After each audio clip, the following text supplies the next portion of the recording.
কাটোয়া মহকুমা হাসপাতাল থেকে মাকে ছাড়াতে এসে আয়ার হাতে মার খেয়ে হাসপাতালে ভর্তি হলেন খোদ মেয়ে। হাসপাতালে আয়ার সাথে বচসায় জড়িয়ে আয়ার হাতে আক্রান্ত হলো রোগী এবং তার পরিবারের লোকেরা। মঙ্গলবার সকালে ঘটনায় কাটোয়া মহকুমা হাসপাতালে ছড়িয়েছে ব্যাপক চাঞ্চল্য। গত 15 তারিখে কাটোয়া মহকুমা হাসপাতালে শারীরিক অসুস্থতা নিয়ে ভর্তি হন নদিয়ার কালীগঞ্জের চরচুয়াডাঙ্গার বছর 75-এর বাসিন্দা রূপসী ভক্ত। এরপর মঙ্গলবার অর্থাৎ সকালবেলায় ছুটির কথা ছিল, আর সেই মতো তার ছেলে এবং মেয়ে তাকে হাসপাতাল থেকে ছাড়াতে নিয়ে এলে সান্ত্বনা ঘোষের সঙ্গে বচসায় জড়িয়ে পড়ে হাসপাতালের আয়া সুনন্দা চ্যাটার্জি। এরপর সেই বচসা দিয়ে পৌঁছায় হাতাহাতিতে। সান্ত্বনা ঘোষের দাদা নিত্যগোপাল ভক্তের অভিযোগ, তার বোন সান্ত্বনা ঘোষকে ব্যাপকভাবে মারধর করে সুনন্দা চ্যাটার্জি। শুধু তার বোনই নয়, হাসপাতালে চিকিৎসাধীন অবস্থায় থাকা তার মাকেও মারধর করে ওই আয়া।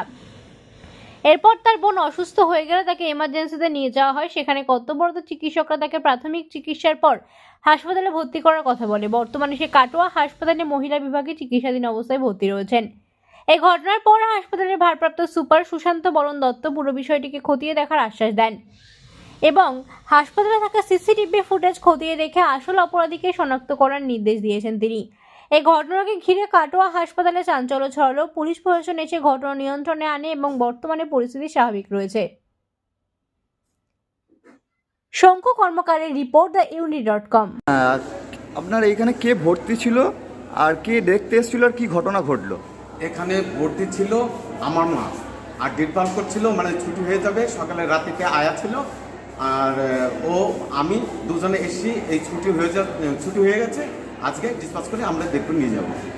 কিন্তু ওই চ্যানেল ছিল যে মায়ের চ্যানেলটা, ওই এখানকার কৃষ্ণনন্দন বলে কি আয়া ছিল, সে ওই ওটা মানে খুলে দেওয়ার জন্য বলেছে।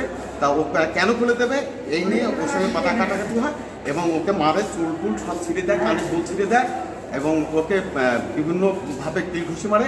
এবং আমার মা, উনি হচ্ছে সুগারের পেশেন্ট, মানে বারবার হার্টফিল করছিল, ভর্তি ছিলেন, আর পায়ে আপনার ইনফেকশন হয়ে গেছে।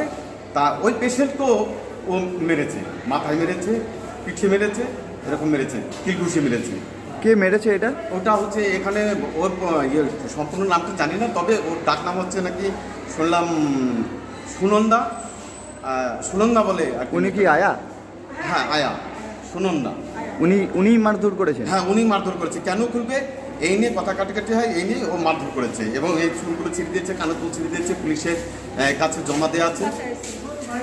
আপনার নাম? ওর নাম হচ্ছে সান্ত্বনা ভৌমিক, আমার নাম হচ্ছে নিত্যগোপাল ভক্ত, আর আমার মায়ের নাম যে ভর্তি ছিল রূপসী ভক্ত। আজকে হাসপাতালে একটা রোগীর পরিবারের লোকেদের সাথে এবং রোগীর সাথে মারধরের অভিযোগ উঠেছে এক আয়ার বিরুদ্ধে। এই ঘটনাটা কি ঘটনা ঘটলো এবং কি বলবেন আপনি? ঘটনাটা কি ঘটলো মানে ঘটনাটার খবর আমার কাছেও এসেছে। আমি যতদূর জানি যে সম্ভবত বোধহয় পেশেন্ট পার্টির সঙ্গে আমাদের এই হসপিটালে কোনো এক আয়ার বোধহয় একটি বাদানুবাদ হয়, তারপরে বোধহয় একে অপরের গায়ে হাতও দেয়, সম্ভবত কোনো পুরনো ঘটনার জেরে। এবং এখন পর্যন্ত আমাদের কাছে কোনো অভিযোগ আসেনি। সম্ভবত পেশেন্ট পার্টি বোধহয় থানায় গেছে অভিযোগ জানাতে। যদি থানা আমাদের কাছ থেকে কোনো সহযোগিতা চায়, নিশ্চয়ই আমরা সহযোগিতা করব। আর যদি পেশেন্ট পার্টি আমাদের কাছে কোনো অভিযোগ দেয়, তাহলে আমরা তার ইনকোয়ারি করে যথোপযুক্ত কারণ বার করব এবং তার জন্য যা ধরনের স্টেপ নেওয়া দরকার আমরা নেব। আপনার নাম? সুশান্ত বরণ দত্ত। আপনি আজকে কোনো চার্জে আছেন? আজকে ওই সুপার নেই, সেই জন্য সুপারিনটেন্ডেন্ট চার্জে আছি।